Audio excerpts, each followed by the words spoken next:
প্রথমে একটি মিক্সিং বলে একটা পাখা নিয়ে নিয়েছি। আমি প্রথমে খোসাগুলো ছাড়িয়ে নিয়েছি। এখন হাত দিয়ে চেপে চেপে প্রথমে আমের পিউরিটা আমাদের বের করে নিতে হবে।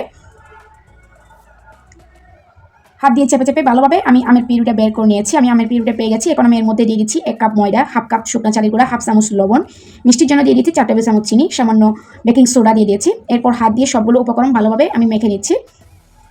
ব্যাটারটা তৈরি করার জন্য এখানে আমার অল্প একটু পানি লাগবে, সেজন্য অল্প অল্প পানি দিয়ে আমি ব্যাটারটা তৈরি করে নিচ্ছি। দেখুন ব্যাটারটা কেমন হয়েছে, আপনাদের ব্যাটারের গর্তটা একটু দেখাচ্ছি। এরকমই ব্যাটারটা তৈরি করতে হবে। এগুলো ভাজার জন্য আগে থেকে একটি কড়ার মধ্যে আমি পর্যাপ্ত পরিমাণ সয়াবিন তেল গরম করে নিয়েছি। আমি একটা চামচের মাধ্যমে এই নাস্তাগুলো দিয়ে দিচ্ছি।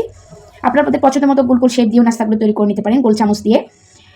যারা আমার চ্যানেলটি সাবস্ক্রাইব করেছেন তাদেরকে অসংখ্য ধন্যবাদ। যারা এখন আমার চ্যানেলটি সাবস্ক্রাইব করেনি তারা আমার চ্যানেলটিকে সাবস্ক্রাইব করে রাখবেন, পাশের নোটিফিকেশন বেলটি অন করে রাখবেন। যখন আমি নতুন কোনো ভিডিও আপলোড করব তখন সাথে সাথে আপনাদের কাছে নোটিফিকেশনটি পৌঁছে যাবে।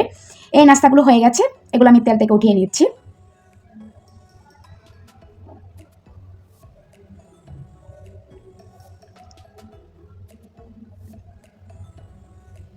সেইভাবে সবগুলো নাস্তা আমি তৈরি করে নিচ্ছি।